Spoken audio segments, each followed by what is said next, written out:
a time for everything, just neither a sign. Don't be afraid of an endless road. Never regret and never look back. You have to remember to feed your soul.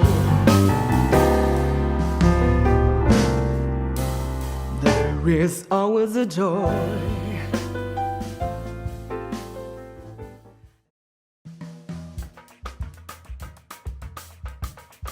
Situated on the north banks of the River Tagus, the charm of Lisbon exists in its strong links to the past. Its renovated palaces, magnificent churches, and an impressive castle mirror the city's rich cultural heritage. Its eclectic blend of neighborhoods, culture, and architecture distinguish this capital city uniquely from the other European capitals and make it a truly fascinating and comprehensive city to visit. The Baixa district between Rossio and the river is known as Lisboa Pombalina. Surrounding buildings, which were rebuilt after the Great Earthquake by the order of the Marquis of Pombal, reflect the architectural taste of the end of the 18th century, and wide boulevards remind one of 19th century Paris. The Pombaline style was a Portuguese architectural style. It's considered as a secular, utilitarian architecture marked by pragmatism.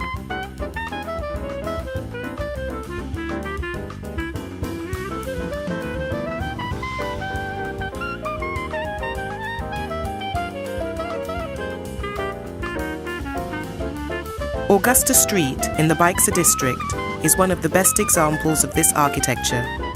Rua Augusta, like all successful streets, performs two key functions. It takes you somewhere, and you enjoy simply being on it.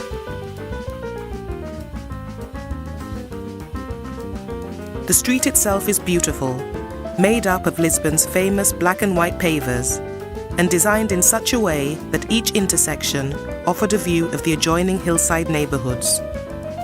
These streets once housed all the city's banks and many of their tradespeople, including jewelers and shoemakers. The street is a huge sidewalk with cafes and shops along it, as well as temporary vendors. Baixa, literally translated as low, is situated in the gulf between the two main hills of the city and is the central business and shopping district of the capital.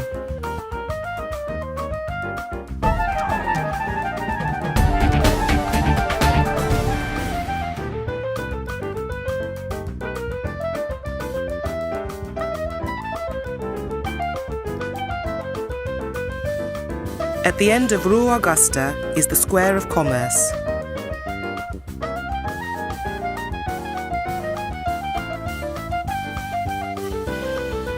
A triumphal arch, a huge stone archway, leads to the Baixa's main pedestrianised street and Praça do Comércio.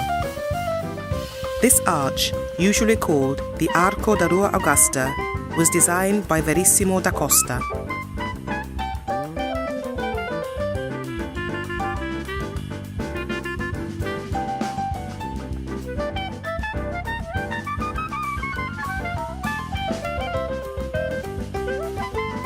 Supported by classical stone columns, despite its size, Lisbon's most famous arch appears very elegant and grand. Many statues adorn the arch itself and signify important moments in the city's distant past. The arch is decorated with statues of historical personalities like Vasco da Gama and the Marquis de Pombal.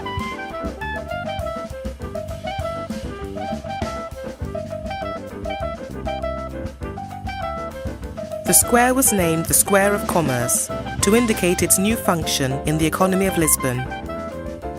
The symmetrical buildings of the square were filled with government bureaus that regulated customs and port activities.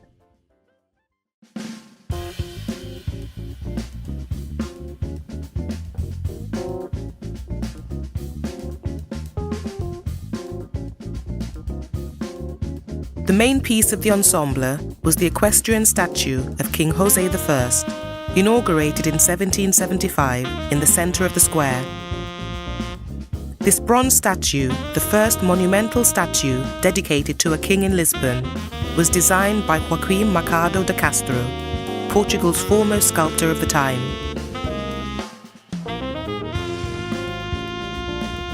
The tramroads of Lisbon are now used by about 200 wagons of the old type, many of them built before the First World War in Sheffield in the UK.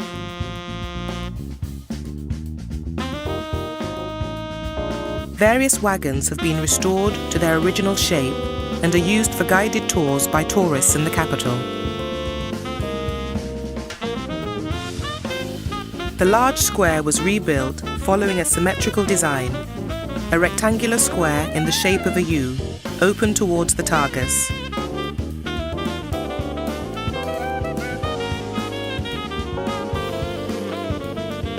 The area was further developed with the building of a port and shipbuilding facilities that regulated commerce between Portugal and other parts of Europe and its colonies in Africa, Asia and America.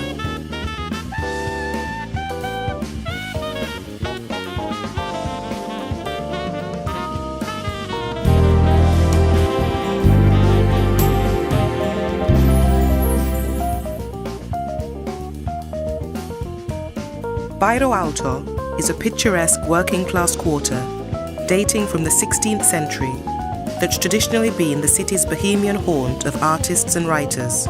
Literally translated, High District, it's of no surprise that this traditional area is found atop one of the many hills of the city.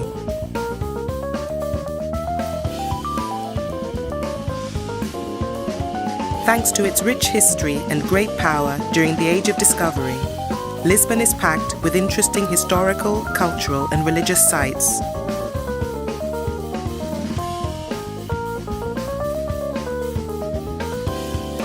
Many of Lisbon's most beautiful buildings come in the form of churches. All showcase Portuguese architecture at its finest.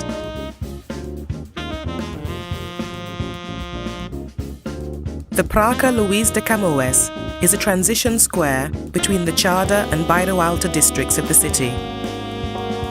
It contains a memorial statue to Luís de Camões, a 16th century poet, regarded as one of the greatest in the history of Portugal. The statue is mounted on a pedestal, surrounded by 8 important Portuguese scientists and authors.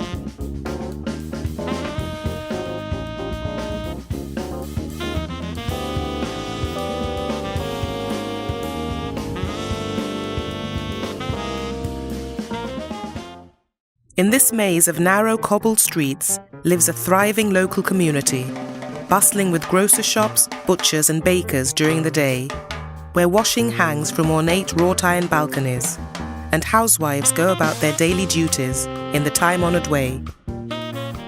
At night, everything changes. Shops close and bars and restaurants, invisible during the daylight hours, open up in a multitude of guises.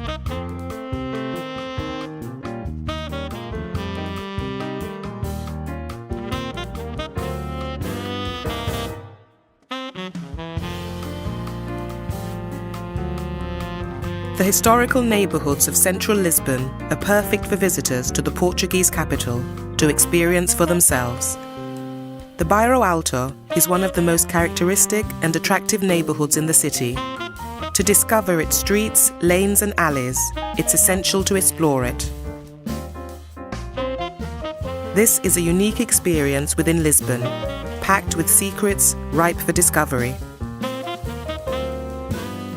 Lisbon's architecture has undergone many influences and changes. Due to contact with a great part of the world for over 800 years, around Portugal, it's clear to see buildings that could have been built by French, Arab or Brazilian people, but always faithful to the Portuguese nature and culture. Lisbon's trams aren't the only way to get up its steep hills. 3 funicular railways and an elevator are fitted in convenient spots, taking one up to spectacular miradouros or belvederes. One of the city's best-loved landmarks, known as the Elevator of Carmo, this extraordinary structure was built at the turn of the century by the Portugal-born French architect Raoul de Mesnier du Ponsard, an apprentice of Gustave Eiffel, explaining the structure's similarities to Paris's Eiffel Tower. It connects downtown to Bairro Alto. It was opened in 1902 when it was steam-powered. Then in 1907 it became electrical and was the only vertical elevator in Lisbon in public service. Made entirely of cast iron and embellished with filigree, the lifts within the tower go up to 45 meters and carry 25 persons in each of their 2 cabins. In a romantic neo-Gothic design, this elevator is an unforgettable experience. The lift only takes about 1 minute to reach the top, whereupon visitors tumbled out onto the walkways to get a first glance of the magnificent view.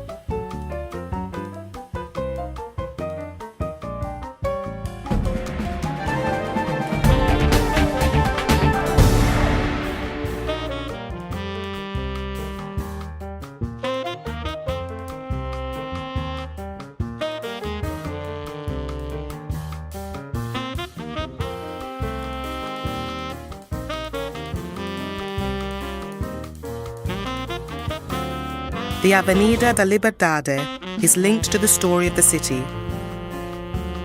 In the first years of the 19th century, Portugal was invaded by the troops of Napoleon Bonaparte, and King John VI of Portugal temporarily fled to Brazil. Considerable property was pillaged by the invaders. The city felt the full force of the Portuguese liberal upheavals, beginning its tradition of cafes and theatres. In 1879, the Avenida da Liberdade was opened, replacing a previous public garden.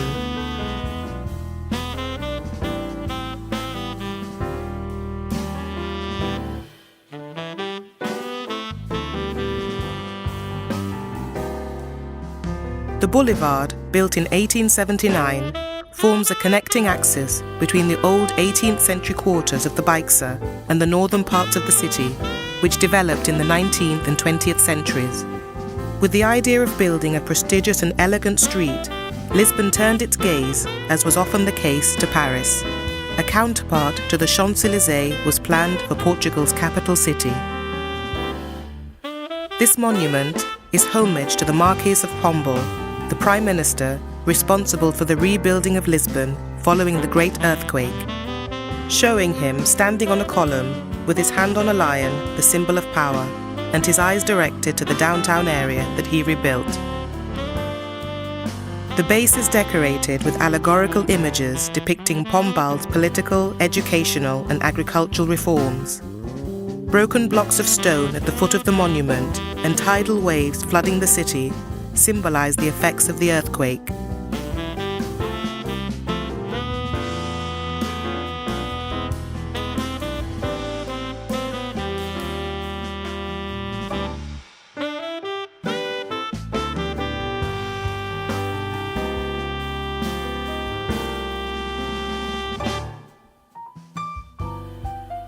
Today, the avenue still has a certain elegance, with fountains and cafe tables shaded by trees, as well as a pavement decorated with abstract patterns. The avenue also holds the monument to the heroes of the Great War, a tribute to the 50,000 Portuguese soldiers who fought in World War I.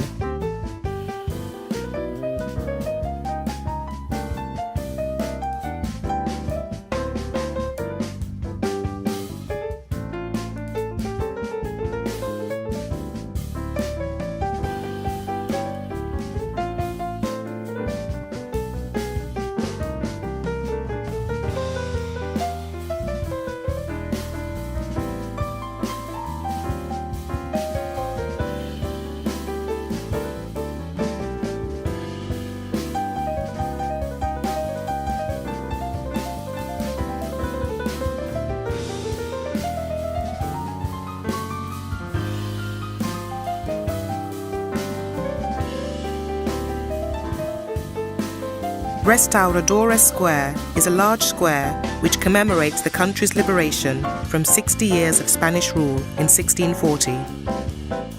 In the centre is a patterned pavement surrounding a 30-meter-high obelisk with 2 bronze figures on the pedestal depicting victory and freedom.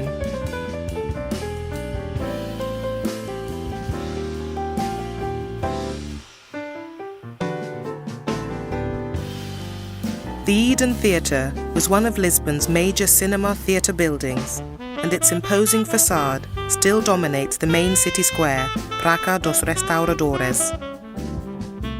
It opened in 1931 and was designed by architects Cassiano Branco and Carlo Florencio Dias.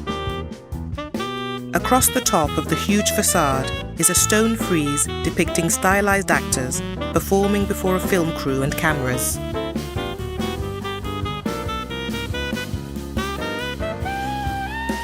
In the 19th century, Lisbon underwent the normal transformations of an industrialized European capital. In an initial phase, the result of the economic and political climate, the bourgeois romantic city limited itself to instances of urban improvement and embellishment. Agreeable green spaces emerged in peripheral zones, left undeveloped by the Pombaline urbanistic revolution.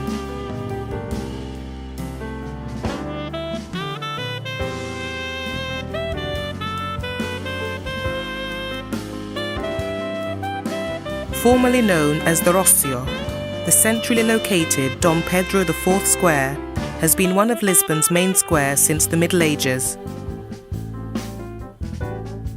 Besides the monument of Pedro IV, there are 2 fountains.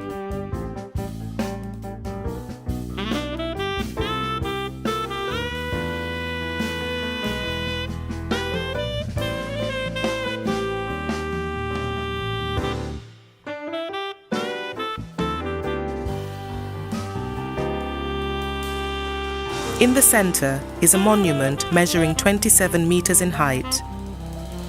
It consists of a pedestal with marble allegories of justice, wisdom, strength, and moderation, qualities attributed to Dom Pedro IV, whose statue stands on top of the monument.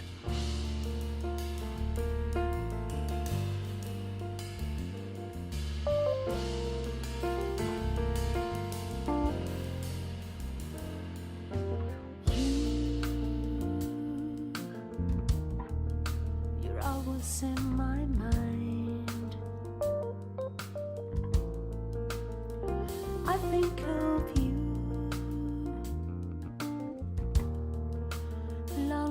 On the north side of the square is the Dona Maria II National Theatre, a monumental neoclassical building built in the 1840s.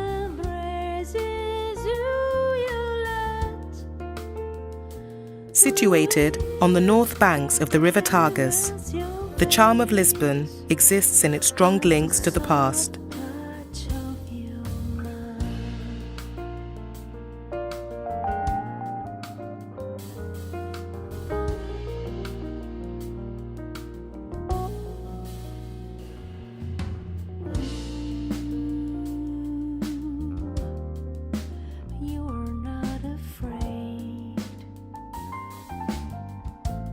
The tradition of coloured tiles exists in several countries, such as Spain, Holland, Italy, Morocco, and Iran. It's a sort of cross between painting, photography, and comics, and it holds a special place in Portugal.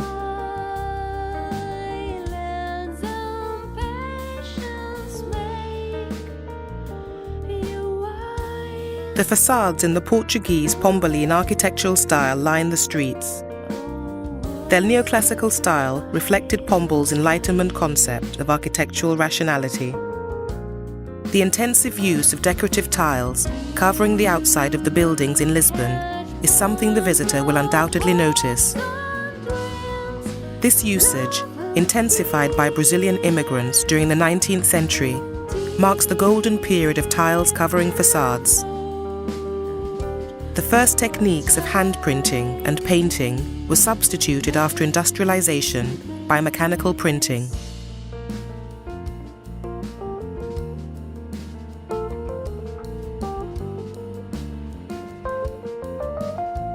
These tiles have become a peculiarity of Portuguese culture, in which one finds an attraction to the exotic that combines European, Arab, and Indian features.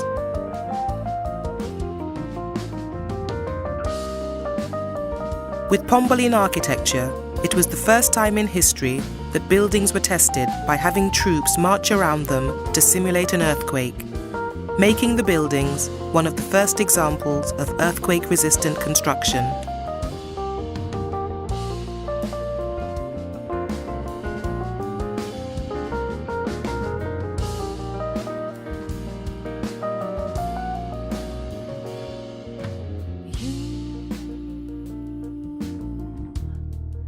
You're always in my mind. The Santa Lucia neighborhood is one of the most interesting places in the city. Santa Lucia Church was the church of the military order of the Knights of Malta. The outer walls of the church of Santa Lucia are covered with small panels of azulejos.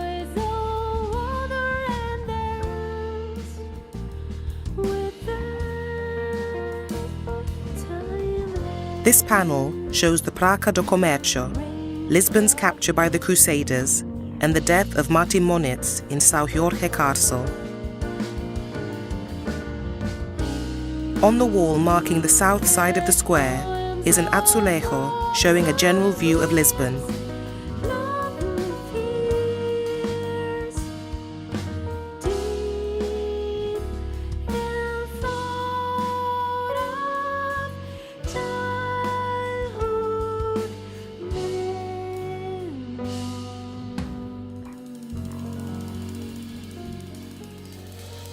From the Mirador de Santa Lucia, catch the views up high of the Tagus River and the Alfama neighborhood rooftops and labyrinth of streets.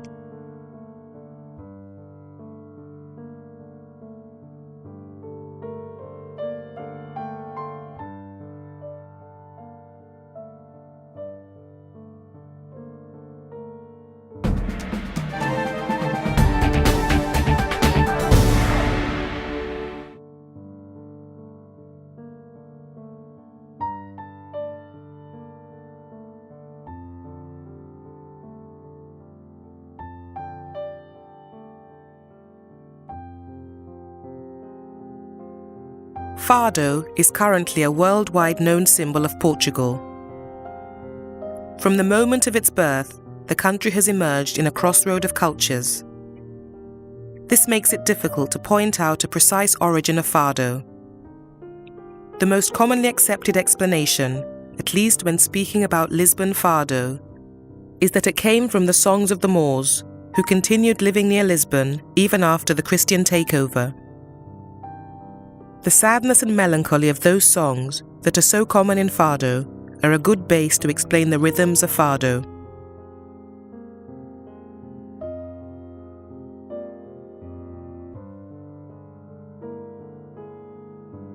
Occupying the tallest of Lisbon's hills, the Alfama district brims with the feel of times gone by and is the truly emblematic part of the city. It's still a maze of narrow streets and steep steps, dimly lit taverns, flower-laden iron balconies, and diminutive squares. Almost certainly the best way to see the wonders of the district is to walk through the ancient streets and hills.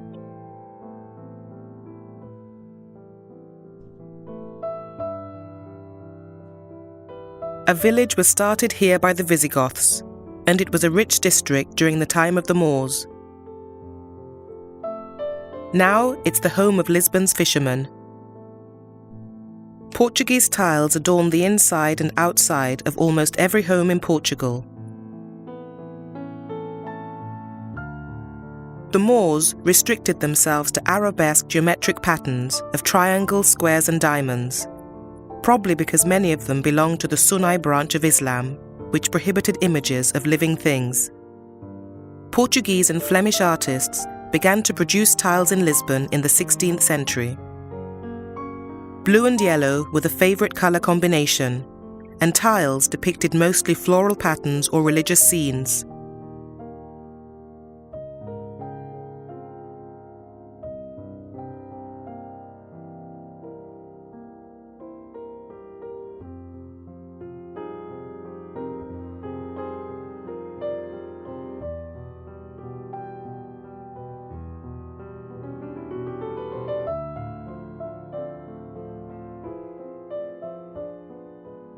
The Alfama is the most historic district in Lisbon, and as such boasts a particularly rich heritage and Moorish past, with some ancient city walls still remaining in places.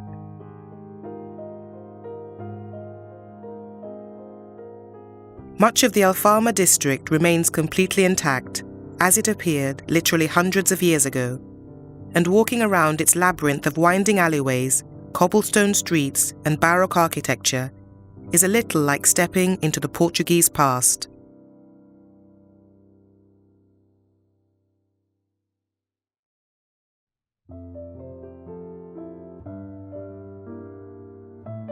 At the heart of Alfama, the Fado Museum presents the cultural and social influence of Fado since its origins, from its use in cinema through the impact of censorship in the 20th century. It also explains the technical and historical development of the Portuguese guitar and the so-called Fado houses.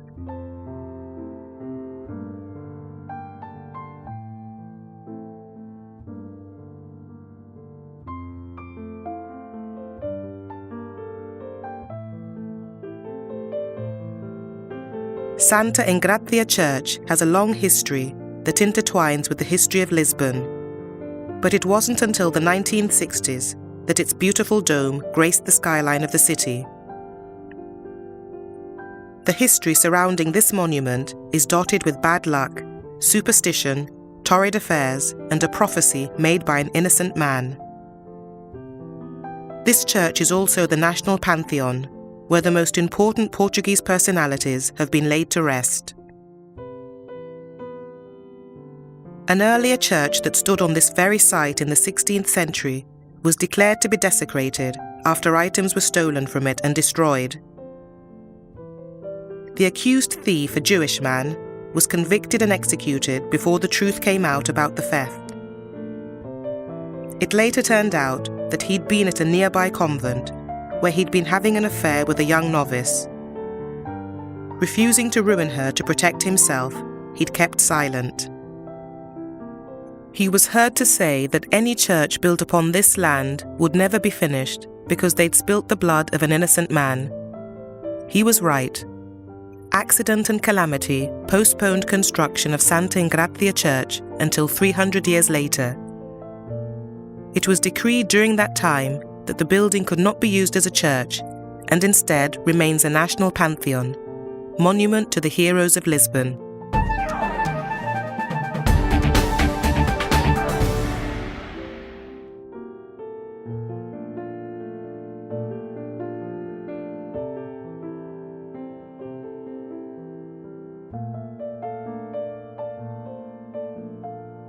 Just a short distance from Praça do Comércio, heading towards the Alfama district of central Lisbon, sits the Sé, Lisbon's cathedral.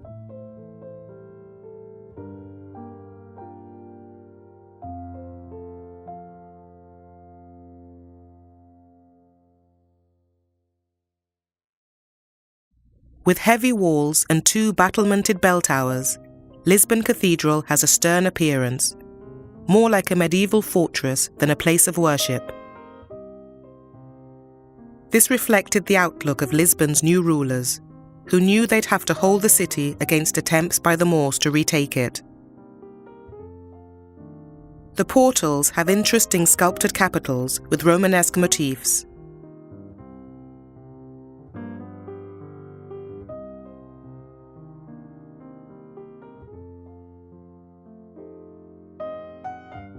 Since the beginning of the construction of the cathedral, the building has been modified several times and survived many earthquakes. It's nowadays a mix of different architectural styles.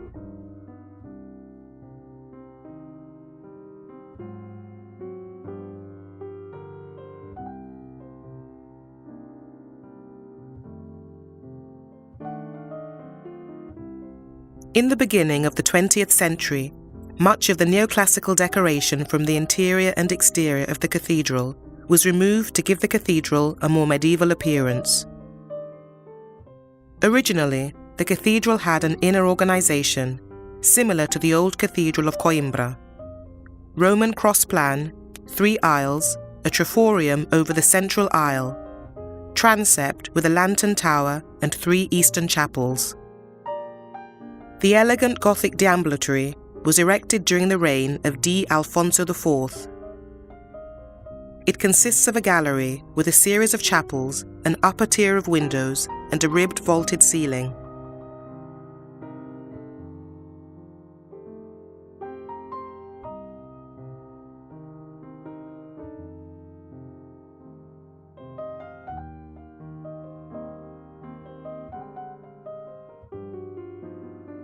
In the 14th century cloisters, in what were once the gardens, excavations have revealed Roman and Visigothic remains, as well as parts of the former mosque wall.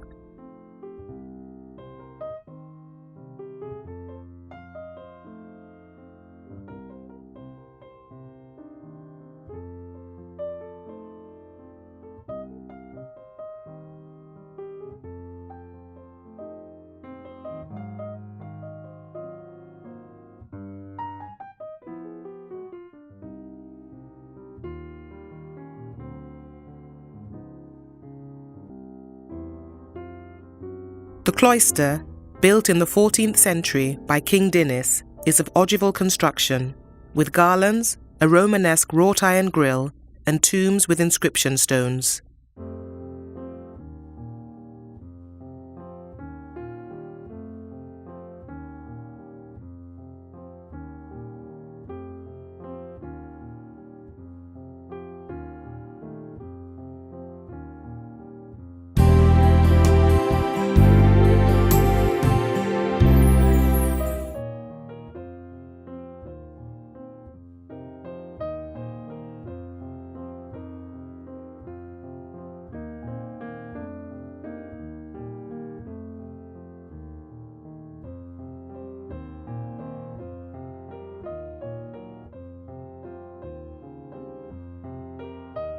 The Castle of Lisbon, locally called Castelo de São Jorge, is located right on top of the tallest of Lisbon's 7 hills in the historic centre of the capital city, above the old Moorish quarter.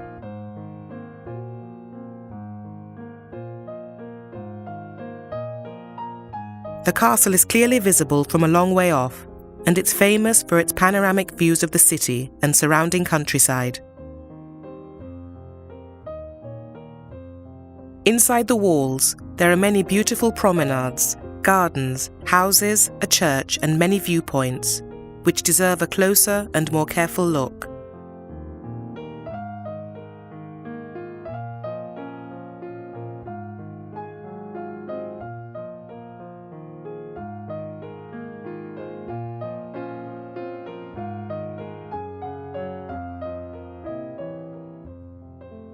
The castle's name originated as a tribute to St. George, whose most popular legend revolves around his bravery in saving a virgin from the claws of a dragon. The devotion to this patron saint of England was passed on by Crusader knights from the British Isles, who accompanied D. Afonso Henriques, the first king of Portugal, in the reconquest of Lisbon city from the Moors during the Reconquista.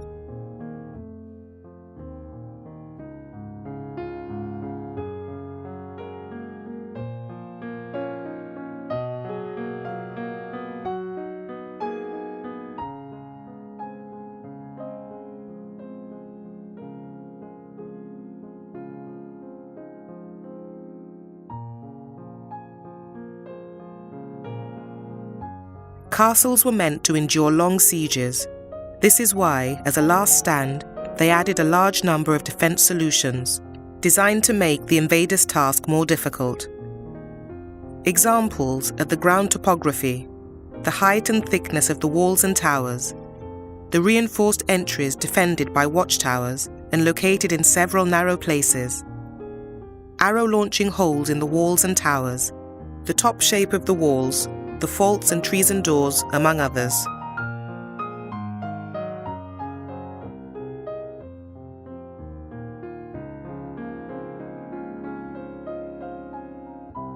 It was during the 20th century that the castle was rediscovered, along with the remnants of the royal palace, the Islamic fortress, and the ancient lifestyle.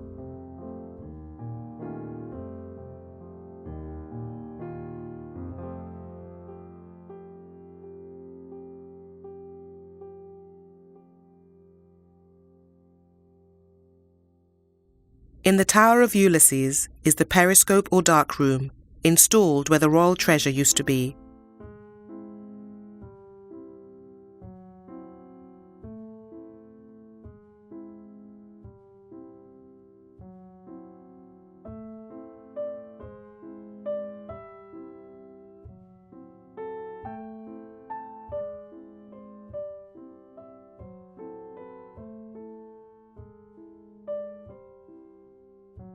The history of the castle is as impressive as its massive presence above the Alfama quarter. Initially built by the Romans in the 6th century, the castle knew battle and rule by the Visigoths and the Moors. Each group added their own architectural flourishes and pieces of their cultural identity to the overall architecture that makes this castle so unique. The castle served as the royal residence of the Moorish king until it was finally captured by Portugal's first king, Afonso Henriques. This castle is a testament to the dynamism of both Portuguese culture and history, standing firmly through generations, shaken only by an intense earthquake that struck in 1755. Castles have evolved in line with weapons technology, but the principles of attack and defense have remained unchanged. Many modern military techniques are simply modernized traditional techniques. The castle is an unavoidable reference, be it in terms of its built structures or for its position as a privileged viewing point, allowing for a visual reading of the growth of the city up to the 19th century.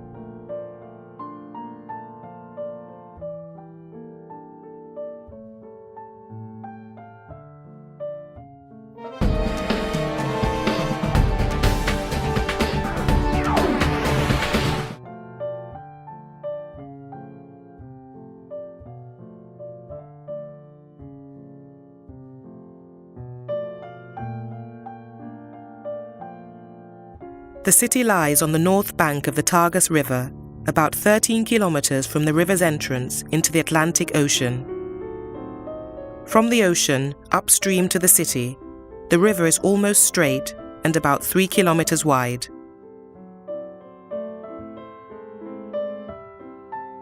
On the Almada side, visitors can see the towering monument of Cristo Rei, similar to the Redentor in Brazil, overlooking the Tagus. The 25th of April Bridge, also known as Bridge over the Tagus, was inaugurated in 1966 with the name Salazar Bridge, after the dictator who'd built it. It was later renamed to commemorate the Carnation Revolution that happened on the 25th of April 1974. This suspension bridge is very similar in appearance to the Golden Gate Bridge in San Francisco. It was constructed by the builders responsible for the San Francisco-Oakland Bay Area Bridge.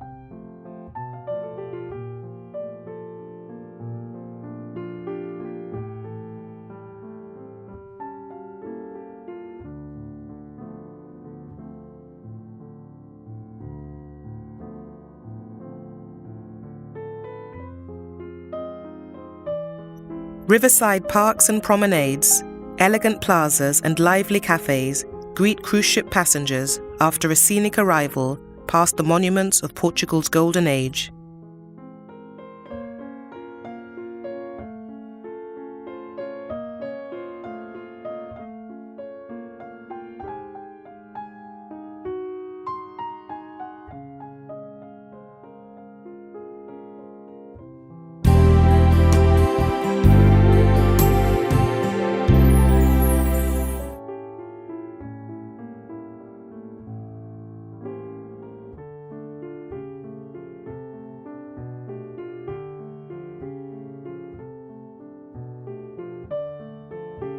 The tower is an impressive sight and sits on the Lisbon shores in all its well-preserved glory, not far from Alfama.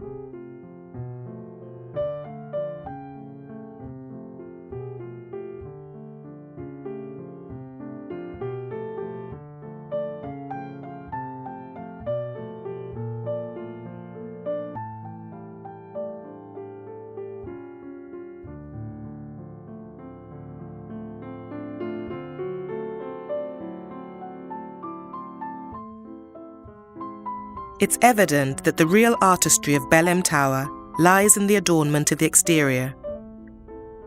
Ropes are carved out of stone, balconies are of open work, and the watchtowers are designed in distinct Moorish style.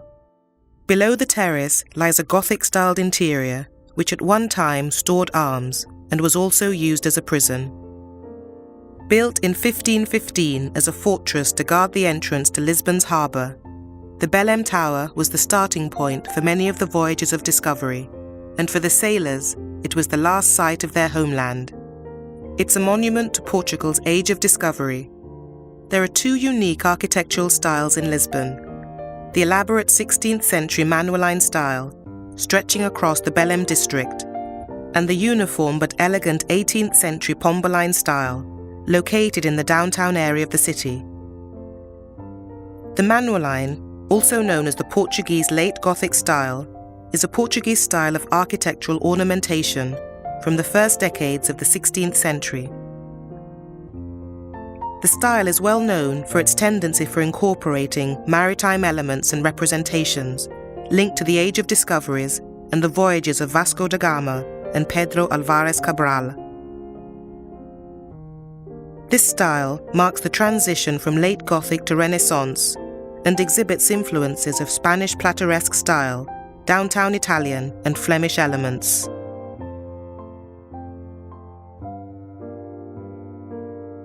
The Torre de Belém has been the setting for many historical events.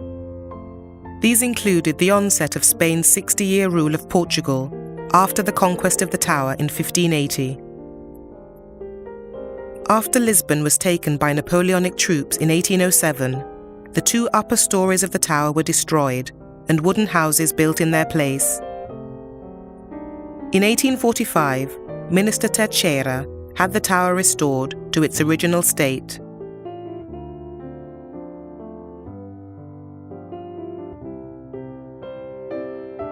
Torre de Belém was designed by the architect Francisco de Arruda. Before the tower, he'd worked on Portuguese-style architecture in areas of Morocco. Many typical elements of Manueline decoration are clearly recognizable. The coats of arms forming turrets and the railings on the small balconies bear the cross of the Knights of Christ, while the Portuguese coat of arms with a crown can be seen on the main facade, together with armillary spheres on both sides. A stone rope, which on the side facing the land is entwined into a large knot, encircles the whole tower.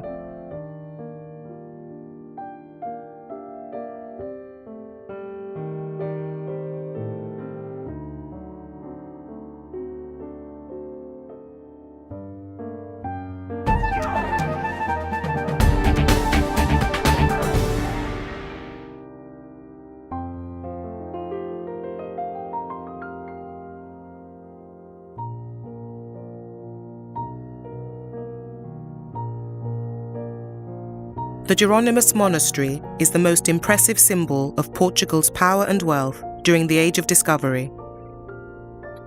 King Manuel I built it in 1502 on the site of a hermitage founded by Prince Henry the Navigator, where Vasco da Gama and his crew spent their last night in Portugal in prayer before leaving for India. It was built to commemorate Vasco da Gama's voyage and to give thanks to the Virgin Mary for its success.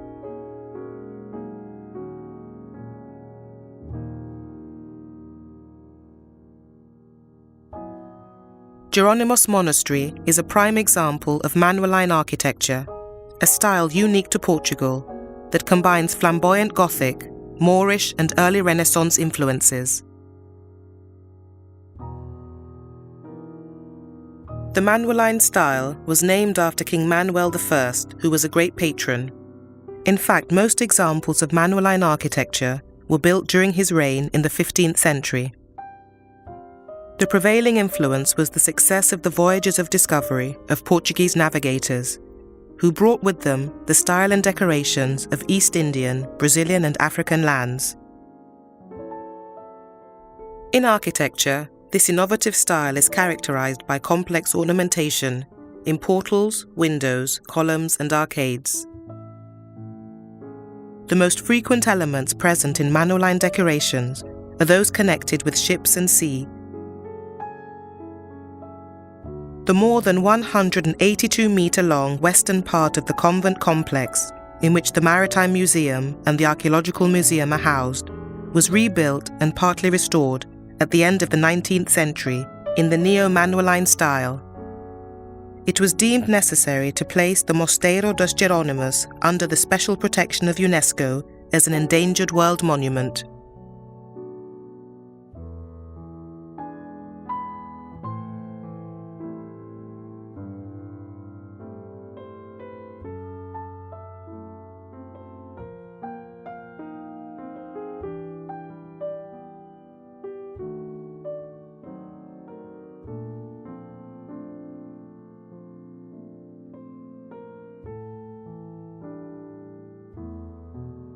The Hieronymites monks were expected to celebrate daily Mass for the souls of Prince Henry the Navigator, King Manuel I, and his successors in perpetuity, in addition to hearing confessions and providing spiritual counsel to seamen and navigators who sailed from Belém.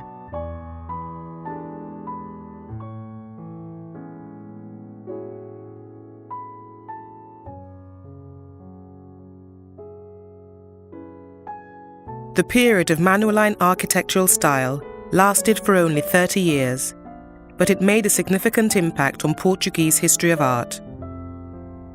The influence of this period continued for several decades, and it manifested itself in architecture and extended into other arts such as sculpture, painting, works of art made of precious metals, faience and furniture. The style also spread throughout the Portuguese Empire, to the islands of the Azores, Madeira, enclaves in North Africa, Brazil, Goa in India, and even Macau, China.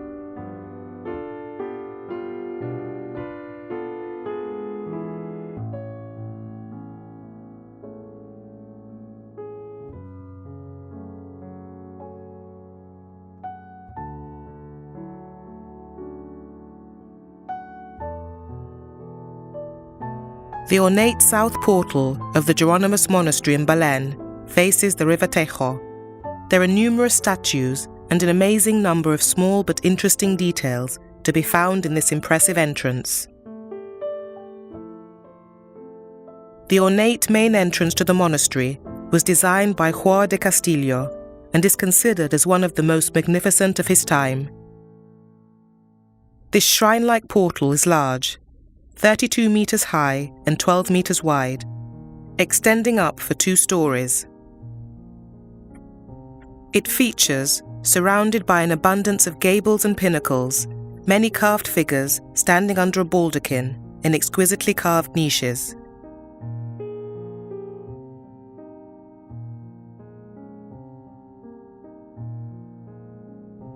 The south portal by Juan of Castile extends upward for 2 stories and is framed by 2 buttresses. The door jambs at the lowest level depict the 12 apostles.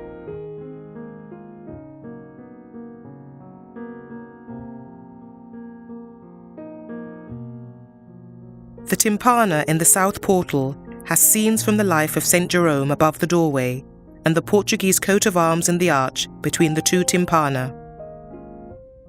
Underneath the tympana on the doorframe are medallions representing possibly Queen Maria and King Manuel.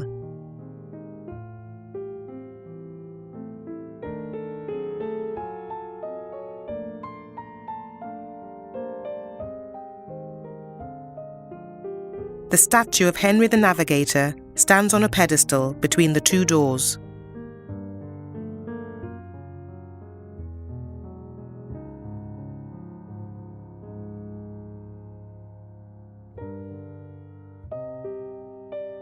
Across from Jerônimos Monastery, reached via an underpass from its gardens, is the Discoveries Monument, built on the north bank of the Tagus River in 1960 to commemorate the 500th anniversary of the death of Prince Henry the Navigator.